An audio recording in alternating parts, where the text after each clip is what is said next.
Padre, te damos gracias por esta noche que nos podemos reunir una vez más para observar tu palabra. Y esta es la centralidad de esta reunión, Señor, es escucharte.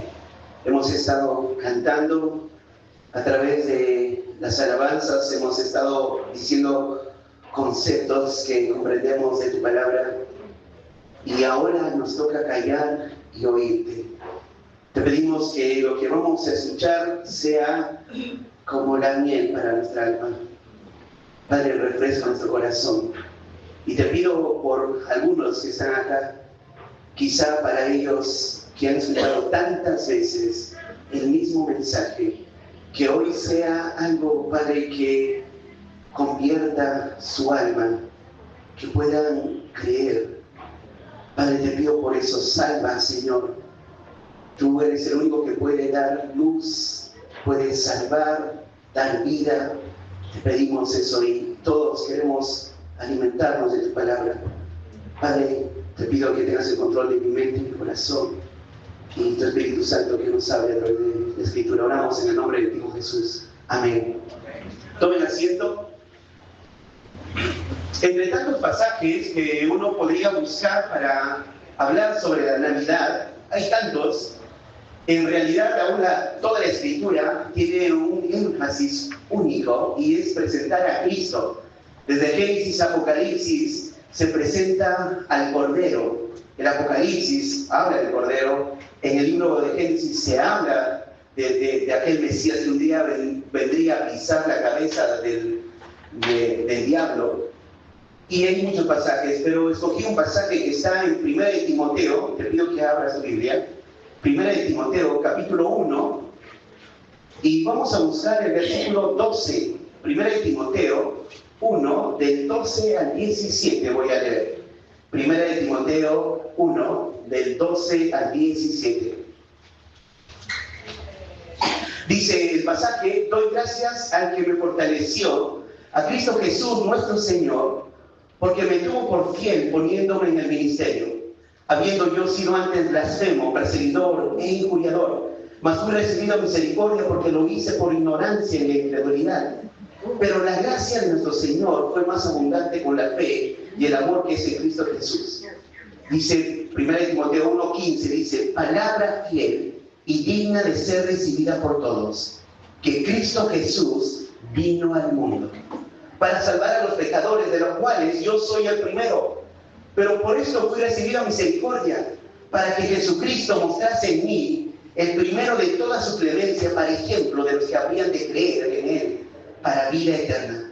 Por tanto, al Rey de los siglos, inmortal, invisible, al único y sabio Dios, sea honor y gloria por los siglos de los siglos. Amén.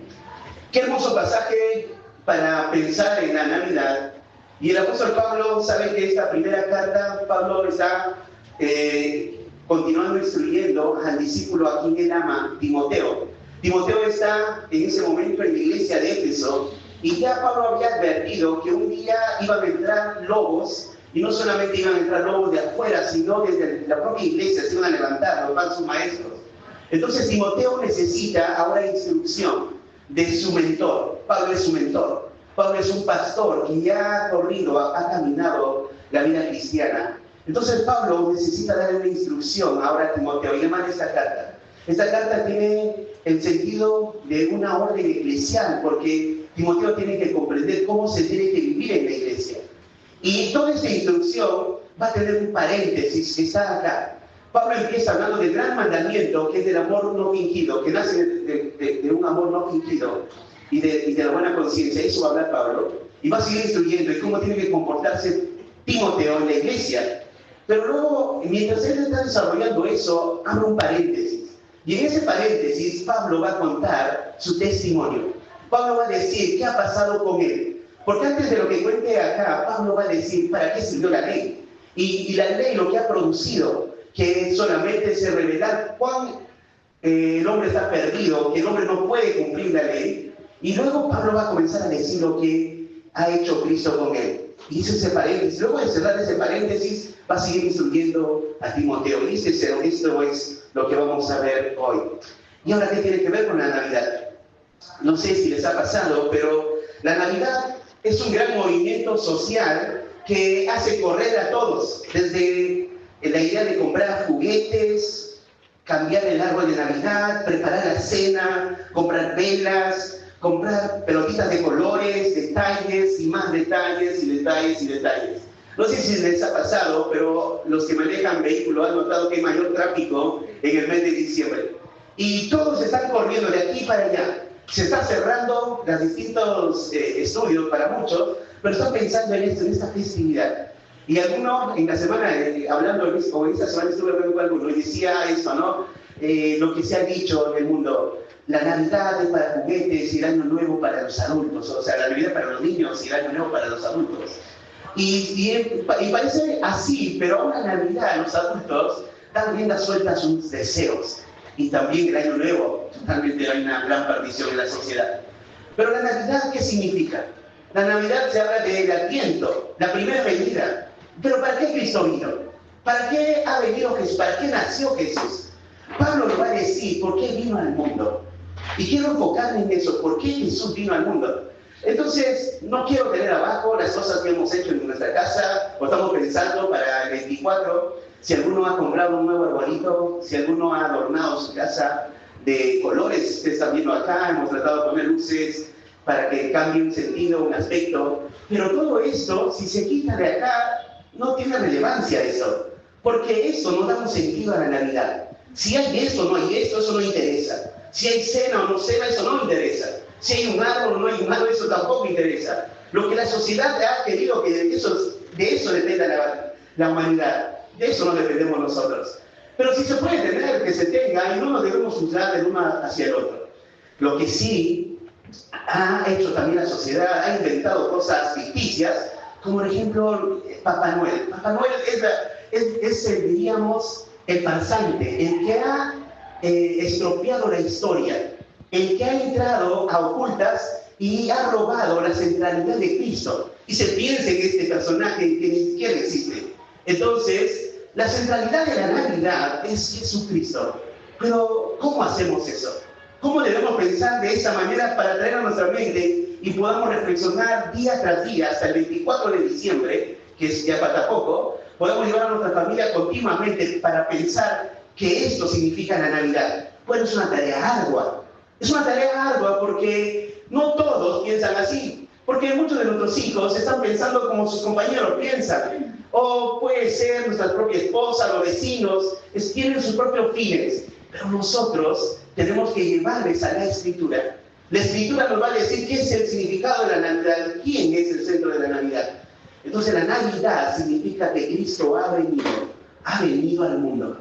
Nosotros no estamos pensando en un bebé que se quedó ahí o en un pesebre y ahí están, aun cuando van a ver quizás una silueta del nacimiento, pero nosotros pensamos que sí vino Jesús con un propósito, sí nació Jesús, para que Él pueda morir tuvo que nacer, y nosotros no celebramos en un sentido del cumpleaños de Jesús, sino estamos agradecidos a Dios, porque un día el Hijo Eterno se encarnó, y por eso nos reunimos esta noche, por eso queremos poner nuestra mente en la palabra de Dios. Entonces hoy quiero llevarte a ver esto, la única verdad digna de ser oída en la Navidad. Este es el tema, la única verdad digna de ser oída en la Navidad. Entonces la Navidad se trata de una única sola persona, Jesucristo. ¿Ok? Eso debe ser nuestro pensamiento. Así que vamos a observar esto. En primer lugar, el primer punto sería, Jesús vino al mundo. Esta es la palabra que debe ser oída en la Navidad. Jesús vino al mundo y esta es la palabra que debe ser oída en la Navidad. No sé cómo funciona tu familia el día 24, pero lo que ha hecho nuestra sociedad es que a las 00 horas estamos esperando ese momento para decirnos ¡Feliz Navidad! No sé si pensaste, si eso para ti no sé, está bien. ¡Feliz Navidad! Pero hasta ese momento muchos están esperando reventar los cohetes. Ese momento, después de eso, la comida, la cena, abrir los regalos. Y lo que ha quitado es alabar a Dios, observar a Cristo.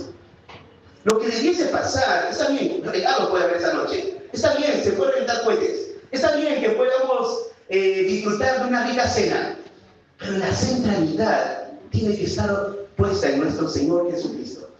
Y ahí debemos volver. Entonces Pablo va a decir esto. Fíjense el verso 15. Primera de Timoteo 1, perdón, vamos a ver desde el verso 15, verso 15. Fíjense lo que dice. Palabra fiel y digna de ser recibida por todos, que Cristo Jesús vino al mundo. Dice palabra fiel. ¿Sabes? 5 veces se repite esta frase que introduce varios conceptos en las epístolas pastorales. Si alguien me entendió, te explico la palabra epístolas, cartas, de un pastor hacia otro pastor. Pablo escribió estas cartas, primera de Timoteo, segunda de Timoteo, Tito, son esas cartas pastorales. Y Pablo, en estas 3 cartas, repite 5 veces esta misma expresión, palabra fiel y digna de ser recibida. Y sabes, la primera vez que aparece está acá, en 1 Timoteo 1, 15, y dice, palabra fiel y digna de ser recibida por todos, que Cristo Jesús vino al mundo. Luego aparece en 1 Timoteo 3:1, fíjate ahí, da la vuelta a la hoja, en capítulo 3, versículo 1, dice, palabra fiel, si alguno ama el obispado, buena obra desea. No solamente aparece ahí, sino fíjate en 1 Timoteo 4, el 9, ¿qué dice? Palabra fiel es esta, y digna de ser recibida por todos. Y no solamente aparece ahí, también va a aparecer en Tito 3:8, en 2 Timoteo 2, 11 al 13, 5 veces aparece. Pero, ¿qué tiene que ver esta palabra fiel? ¿Qué quiere decir palabra fiel? Eso es importante, porque la primera, cuando menciona palabra fiel, tiene que ver con esto. Palabra fiel y tiene que ver con el Evangelio. Y luego voy a comenzar a decir los demás. Y entonces comenzamos a observar el pasaje, fíjense el verso 15, dice palabra. Ahí esta palabra, que es palabra, es logos. Y lo que está diciendo es un mensaje. El mensaje. Para que haya un mensaje se necesita palabras. Y para que haya un discurso se necesita palabras. Y esto es la idea. Palabra. Hay una palabra. Hay un discurso. Y dice fiel. Y esa palabra está caracterizada por este adjetivo. Esa palabra es fiel. Y ahí de la palabra fiel es confiable. Sería fidedigno o digno de confianza. Las veces que Pablo repite palabra fiel, palabra fiel, palabra fiel, las 5 veces, lo que está haciendo es conectar con lo que va a decir para que se realce, para que se tome con mucha importancia. Esto es relevante, esto es importante. Por eso pone esa frase, palabra fiel. Y así arranca acá, es la primera vez que funciona y está al lado de lo que es la salvación. Porque no hay otro mensaje más grande que el hombre tenga que escuchar, hacer esto, el Evangelio. Hermanos, no hay una noticia más grande. El hombre más rico, el hombre más pobre, el hombre que tiene salud o el hombre que está desahuciado, el niño, el adulto, necesita esa palabra fiel. ¿Y esto qué es? Bueno, vamos a ver más adelante qué significa esto, qué es esa palabra fiel. Y no solo dice palabra fiel, sino dice digna. Y en la palabra digna, esto tiene que ver con reconocer como algo particular, algo que tiene valor, algo precioso, como un tesoro. Palabra fiel y digna de ser recibida. Y en la palabra de ser recibida, la idea de ser aprobada, de ser aceptada.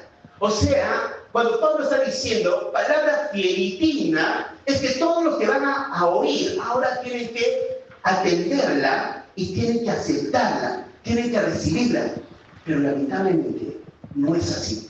No todos aceptan esa palabra fiel y digna. Por más que se declare, por más que se enseñe, por más que agarramos la Biblia, le digamos, no la aprecian. no la valoran. Y eso nos pasa aún en nuestros hogares. Nos sentamos con nuestros hijos y queremos leerles la Biblia y queremos decir, esto dice la Biblia, dice Dios esto, esta es la palabra fiel. Y no les interesa. A algunos no les interesa. A vecinos no les interesa. O quizás a nuestros padres no les interesa. Y así es. La palabra fiel incomoda. Porque se trata de esto, de una persona que vamos a observar, como digo, un poquito más adelante, palabra fiel y digna de ser recibida o ser aceptada por todos, por extensión sería. Ahora, si tú lees todo eso, no encuentras el verbo acá. Y el verbo está implícito. Y el verbo implícito sería la palabra que debe ser recibida por todos. Hay algo que debe ser recibida por todos. ¿Y cuál es? Fíjense lo que dice 15. Que Cristo Jesús vino al mundo. Cristo Jesús vino al mundo. No hay mayor verdad, más grande declaración que esta. Que Cristo Jesús vino al mundo. No sé cuántas noticias buenas han recibido en este año.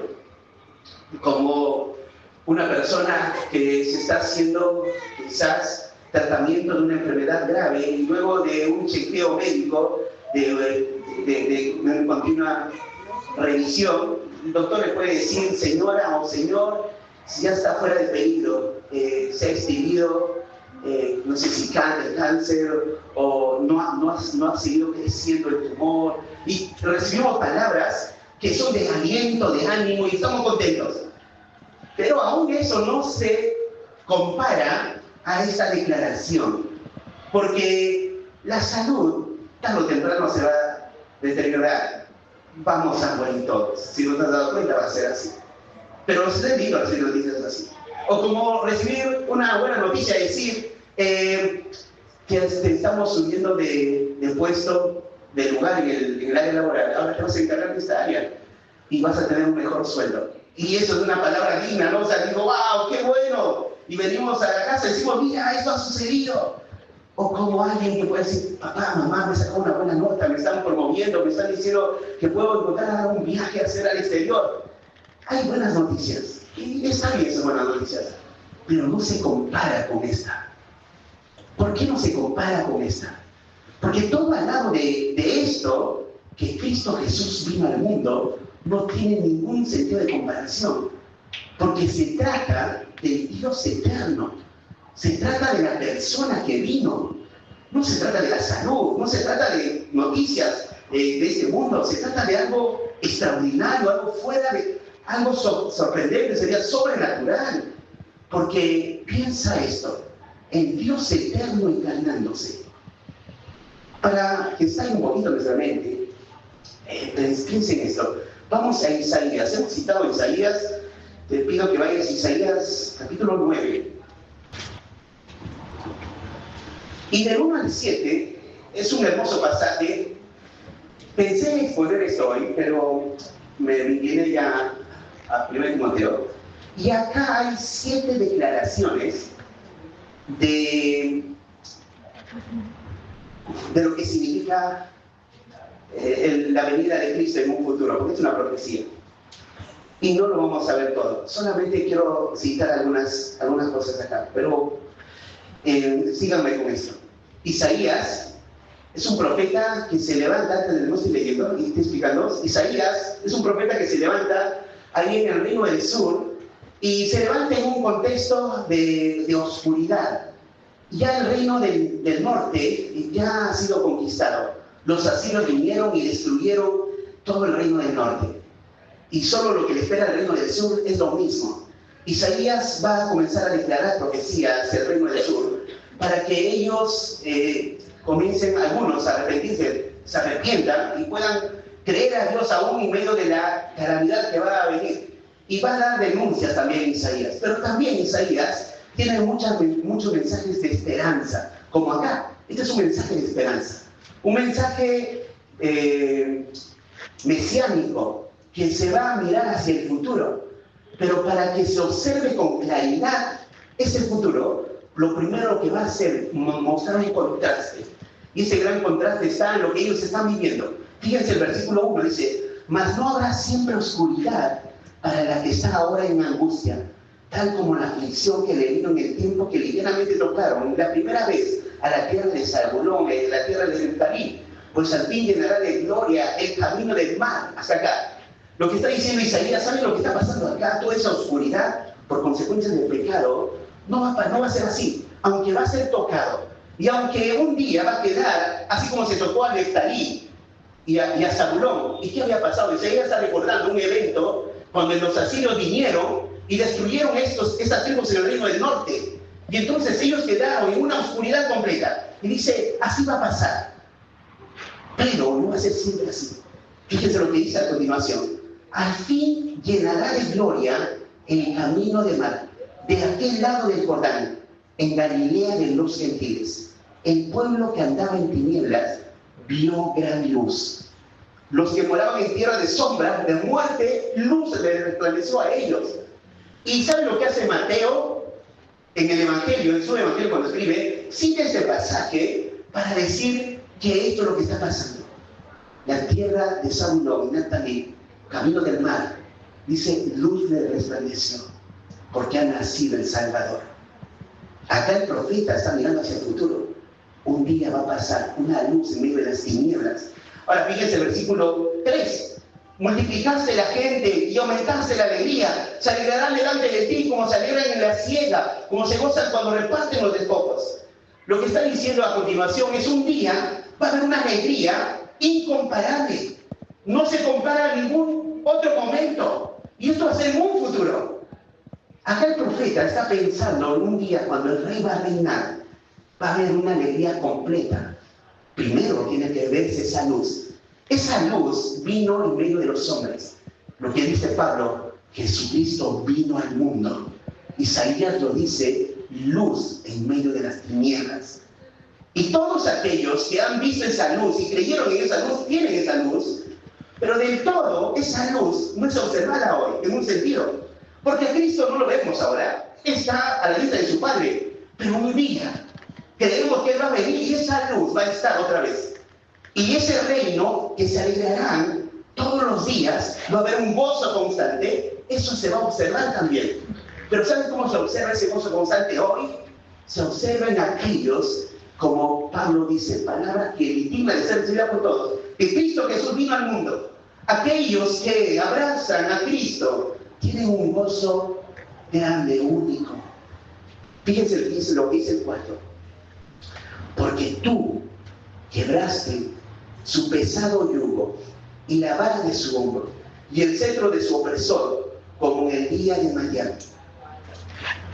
Y el 5 dice, porque todo cansado que lleva al guerrero, bueno, el 4, le voy a explicar rápido el 4. El 4 está diciendo ahí, el profeta, está diciendo que tú, hablando de ellos, tú vas a quebrar ese yugo. Bueno, ustedes saben lo que es un yugo. Y el yugo lo que representa es opresión. Una persona era esclavizada, se le ponía una manera donde se le ponían los brazos y tenía un pesado yugo. Y cuando una persona se le veía así, con las manos sobre esa manera, o incrustadas de esa manera, y la cabeza también, se hablaba de una opresión. Ese yugo un día se va a quebrar. Y este es el cuadro de ese yugo de la esclavitud que un día, cuando vino el Mesías, quebró para que haya libertad. Ahora fíjense el 5, porque todo calzado que lleva el guerrero en el mundo de la batalla y todo manto revolcado en sangre serán quemados pastos del fuego. Esto es sorprendente porque está diciendo, en otras palabras, lo que se usa como armamentos de guerra, como lo que se usa como ropa de guerra, ya no servirá. Un día serán quemados, pero hoy no vemos eso. Eso está apuntando hacia un futuro. Un día esto va a suceder. ¿Pero cuándo va a suceder? Va a suceder cuando el rey venga. Cuando reine, ya no va a ser necesario que se vistan de ropa de guerra, porque el rey va a estar y va a haber paz. Ahora sigue avanzando. Fíjense el verso 6. Y acá este es el pasaje que quería llegar. Porque un niño nos es nacido, hijo nos es dado. Y el principado sobre su hombro, se llamará su nombre admirable, consejero, Dios fuerte, Padre eterno, príncipe de paz. ¿De qué se trata la Navidad? Pablo dice así, se trata de que Cristo vino al mundo. Isaías dice que un día un hijo se nos va a dar. Piensa esto. Para que haya salvación, a Dios se le ocurre que sea que un día nazca un bebé y a través de un bebé venga la salvación. ¿A qué guerrero, a qué rey se le ocurriría vencer a sus enemigos a través de un bebé, a través de un hijo? Sería descabellado, pero para Dios no. Dijo, dice, un hijo nos es dado, y un día ese hijo iba a nacer. Iba a ser en un pesebre común y sencillo, como hemos leído en Mateo. Y iba a nacer en un establo. Y no iba a nacer con ropa de guerra, no iba a tener ropa de guerra, no iba a tener súbditos con armas para destruir a sus enemigos. Aunque lo pudo haber hecho. Pero lo que Dios ha planificado es que su propio hijo sea entregado y nazca un día. Hijo nos es dado. Dice, y el principado sobre su obra. Él es el príncipe, Él es el rey. Como un profesor decía, este mundo es tan hostil que ha matado a Cristo. Lo sabemos por la historia. Los romanos lo tomaron, hicieron lo que quisieron con Él. Por nuestros pecados Él murió, Cristo. Pero un día va a venir como el león de Judá y todos van a ver a quién traspasaron. Y ahí se va a vindicar su nombre. El rey y el príncipe va a volver. Amén. Y ahora dice algo más. Dice, Él es admirable consejero. Qué precioso lo que dice Pablo. Cristo vino al mundo. Ese que Cristo vino al mundo, Pablo lo predica, Pablo lo enseña y le instruye a Timoteo, instruye a las iglesias. Ese príncipe no solamente es un príncipe, un rey, sino Él es consejero. No hay hombre más sabio que Él. ¿Sabes? Un día leí un artículo, decía que los psicólogos recurren al Sermón del Monte para crecer en su comprensión y cómo ayudar a la gente. Si tú lees el Sermón del Monte, tiene una ricura de enseñanza. Fíjense hasta que las personas reconocen que lo que dijo Jesús es sabiduría completa. Y eso es Jesús, consejero, admirable consejero. Nadie se compara a Él en sabiduría. Y Él está dispuesto a enseñarnos. Bueno, y pudimos hablar más de todo esto. No es el punto acá. Volvemos a Timoteo. Y dice Timoteo, Cristo Jesús vino al mundo. Bueno, ya sabemos quién es ese Cristo. Isaías 7:14, importante, el Señor mismo os dará señal de aquí. La Virgen concebirá y dará a luz un hijo y llamará su nombre Emmanuel.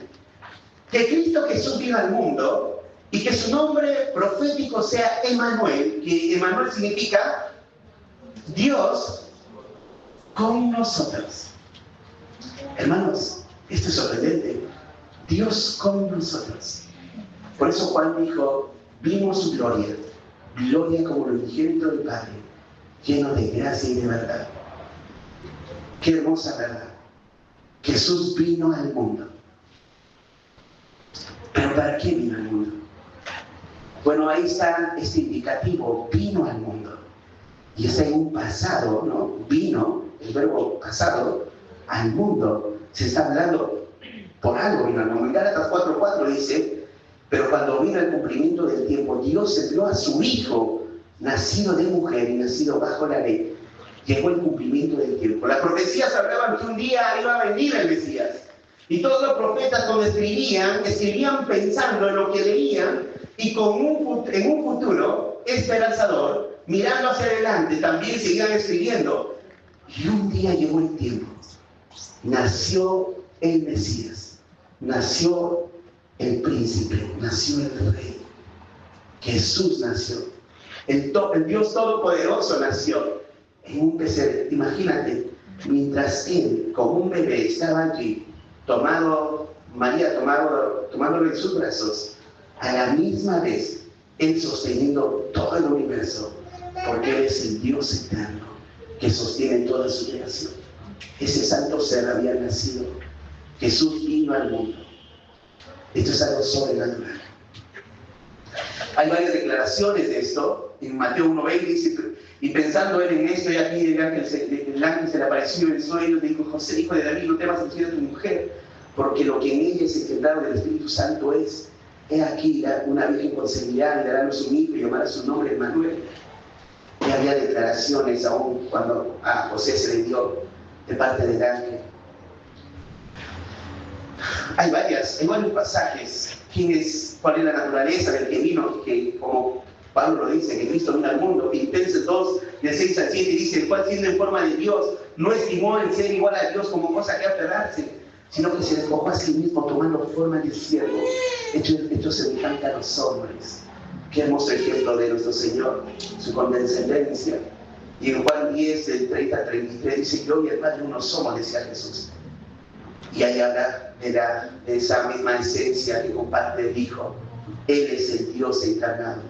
Por lo tanto, hermanos, la Navidad te habla de su encarnación. El Dios infinito viniendo a este mundo, el creador de todo lo que existe, nació en un pesebre. El eterno Dios ahora se sometería a las leyes del tiempo en su humanidad. Él crea el tiempo. Él crea esas leyes dentro del tiempo.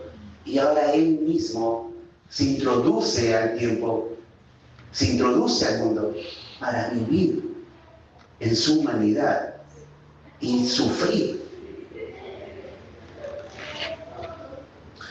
Bueno, en segundo lugar, Jesús vino al mundo. Esta es la palabra que debe ser oída en la Navidad. Entonces, cerrando esta primera parte, hermanos, cuando llegue la medianoche, el día 24, cuando digan feliz Navidad, recuerden si es verdad, Cristo ha venido al mundo. Él vino a salvarnos. En segundo lugar, Jesús vino al mundo para salvar a los pecadores.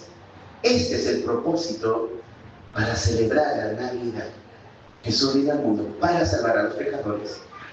Este es el propósito para celebrar la Navidad. Dice, justamente ahí en 1 Timoteo, capítulo 1, el 15, la última parte del 15, dice: para salvar a los pecadores, de los cuales yo soy el primero. Para salvar a los pecadores. Salvar, la idea es rescatar, liberar del juicio constante en el que se encontraba el hombre sometido a ese yugo de esclavitud, para salvar a los pecadores.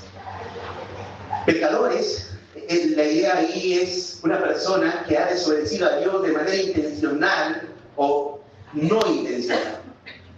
Somos pecadores no por lo que hacemos, sino por nuestra naturaleza que es caída. Por eso somos pecadores.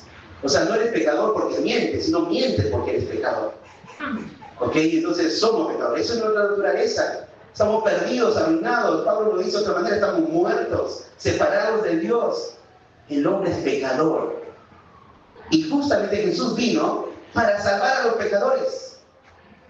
Salvar a los pecadores. Y esto es lo que hemos observado ahí en Isaías 9, del 1 al 3. En ese pueblo de tinieblas, la luz iba a resplandecer. Ese pueblo que moraba en tierra de sombra de muerte, luz resplandeció sobre ellos. Piensa esto, hermanos. Cuando ese bebé estaba naciendo, ahí en Belén, toda esa tierra estaba en tinieblas y nacía la luz que iba a salvar y dar luz a los que estaban en oscuridad. Y así llegó el Evangelio a nosotros. Nosotros, yo también estaba en esas tinieblas, cegado por mi pecado, muerto por causa de mi pecado, y la luz del Evangelio vino. Y esa luz del Evangelio tiene que ver con Cristo. Pablo lo dice de esta manera: de los cuales yo soy el primero, pero por esto fui recibido misericordia, para que Jesús mostrase en mí el primero de toda su clemencia, para ejemplo de los que habían de creer en él, para vida eterna. Yo soy el primero. ¿Por qué Pablo lo dice así? Bueno, Pablo se ve como alguien que no merecía la salvación, porque él mismo persiguió al cuerpo de Cristo, a su iglesia.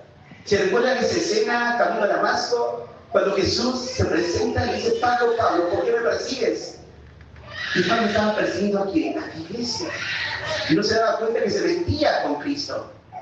Y él se observó como el más digno pecador. Y dice, yo fui el primero. Pero por eso fui recibido misericordia. Y hay una idea acá, hermanos.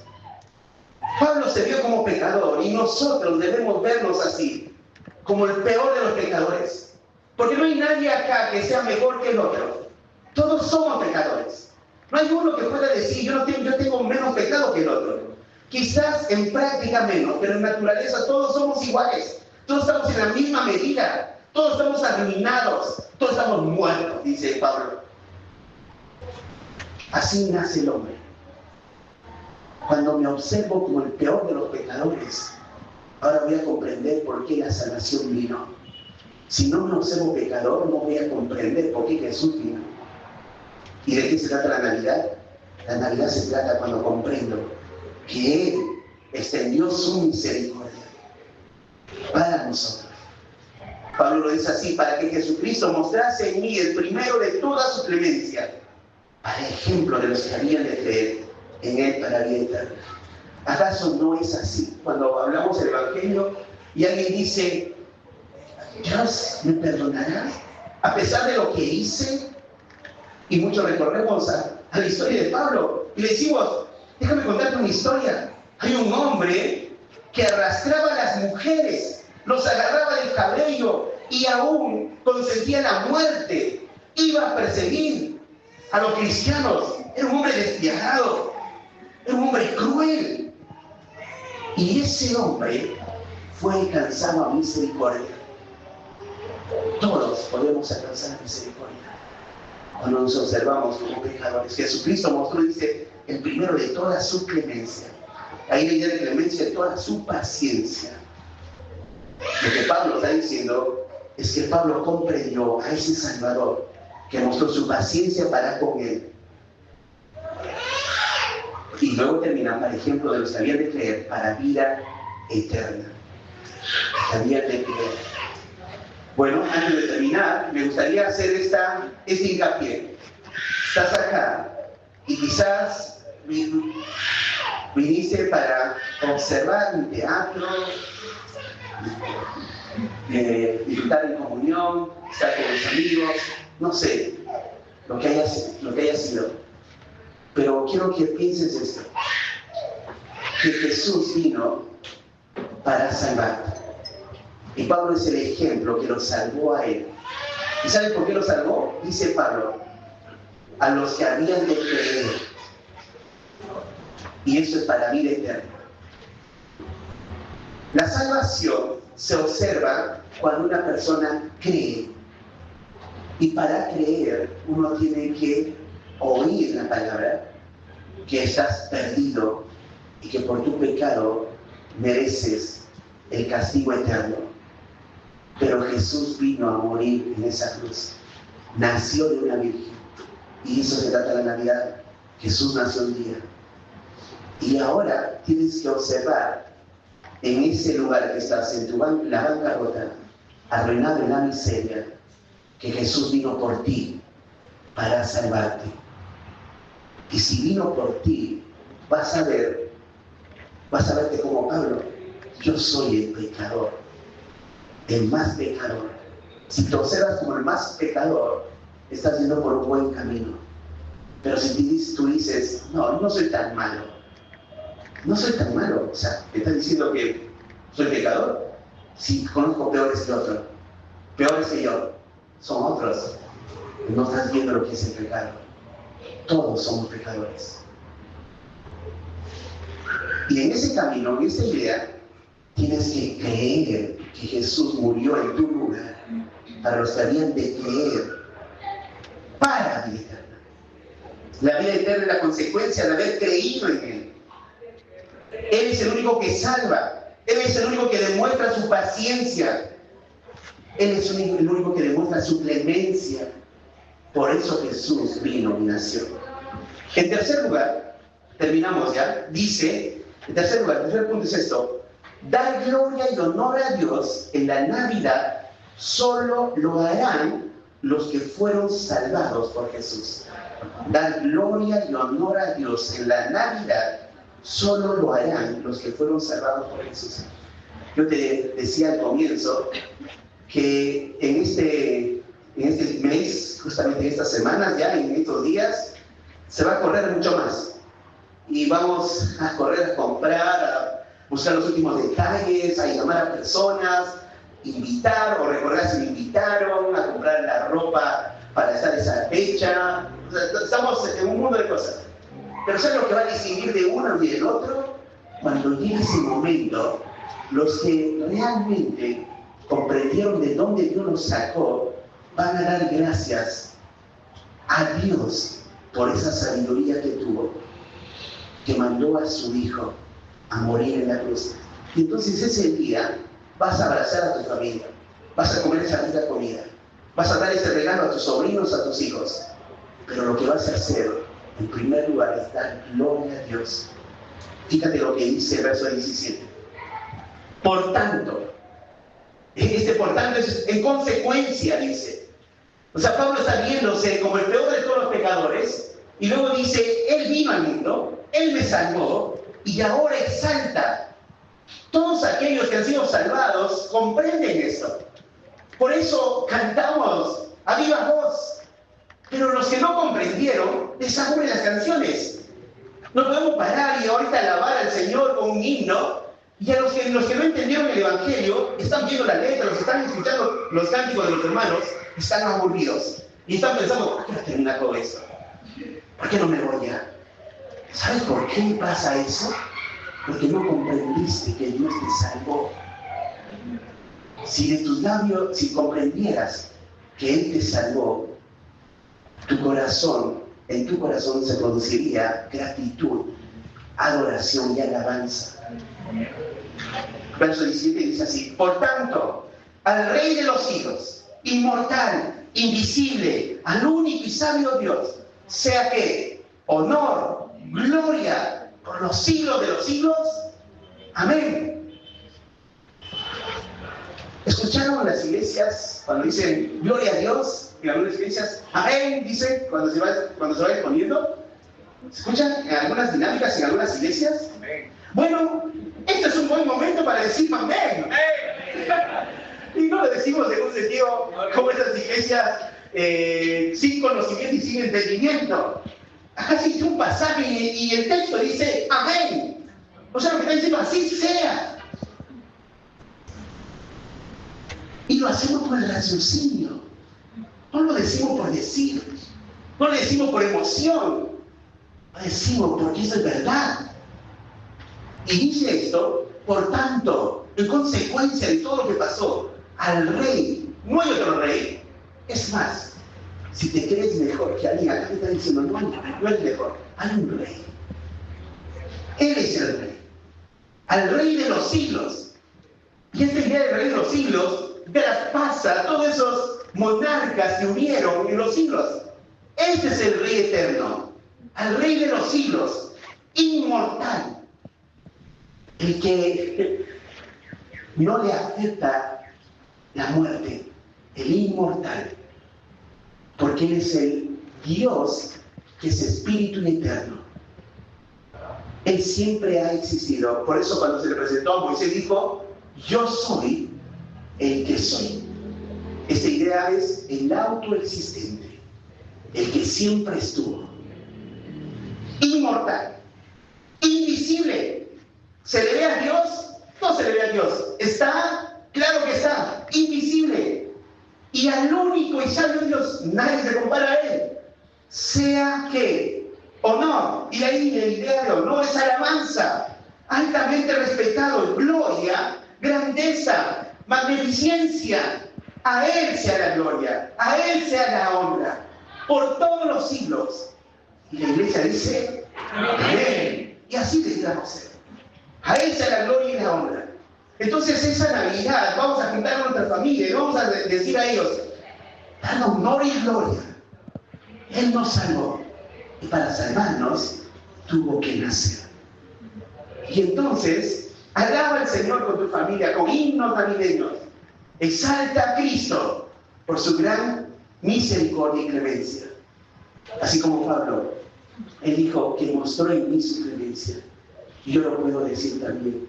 Él mostró también su clemencia en mí. Yo no lo merecía. Y creo que nadie podría decir acá yo merecía la salvación. Porque todos estábamos perdidos. Amén. Entonces, amado amigo, hermano, recuerda que Cristo debe ser el centro de la Navidad. Vamos a orar y dar gracias a Dios por su palabra. Mientras estás inclinado tu cabeza, hay un salmo que quiero citar. Dice el Salmo 24:10. ¿Quién es el Rey de Gloria? Jehová de los ejércitos, dice. Él es el Rey de Gloria. Lucas 2:14 dice: Gloria a Dios en las alturas y en la tierra paz, buena voluntad para con los hombres. Oh Padre, tú eres el Rey de Gloria. Y un día cuando tu Hijo nació, también se declaró esto: Gloria a Dios en las alturas y en la tierra paz y buena voluntad para con los hombres. Padre, no lo merecíamos. Tan grande regalo que tu Hijo se encarnara. Un día Él nació, pero con un propósito: morir en una cruz. Tu Hijo tuvo que cargar nuestro pecado, sufrir las consecuencias de nuestro pecado, entregar su vida ahí para ofrecer salvación a todo aquel que cree. Te pido, Señor, si alguno acá todavía no ha comprendido el Evangelio y hoy está oyendo, quizás muchas veces oyó, pero hoy está comprendiendo de manera más clara, por tu gracia, Padre, te pedimos que los salves. Concédele la salvación, Señor. Salva a los que todavía no han creído, para que tengan una razón de adorar, para que tengan una razón de exaltarte. Ten misericordia, Señor. Salva. Y de esto se trata la Navidad, que el Dios eterno se encargó. Gracias, Padre. Gracias por tu palabra. Te damos gloria, honor solo a ti. Gloria y honor a Cristo. Gracias por todo. Oramos agradecidos en el nombre del Hijo Jesús. Amén.